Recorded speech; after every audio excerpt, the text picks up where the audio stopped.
menurunkan ribuan bahkan jutaan partikel kuman penyakit. Oleh karena itu, penting bagi kita untuk menerapkan etika batuk dan bersin agar orang di sekeliling kita tidak terkena oleh kuman penyakit. Adapun etika batuk dan bersin, yang pertama, ketika batuk tutuplah mulut dan hidung menggunakan tisu. Yang kedua, jika tidak membawa tisu, gunakanlah lengan tangan bagian dalam. Ketiga, buanglah tisu yang telah digunakan ke dalam tempat sampah.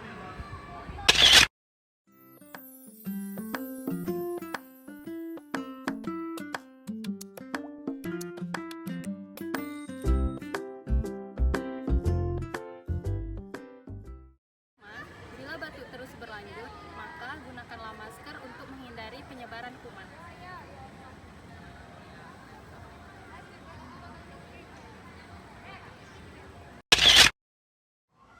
Dengan menjalankan etika batuk dan bersih, maka kamu ikut mencegah penyebaran virus terhadap keluarga dan orang lain.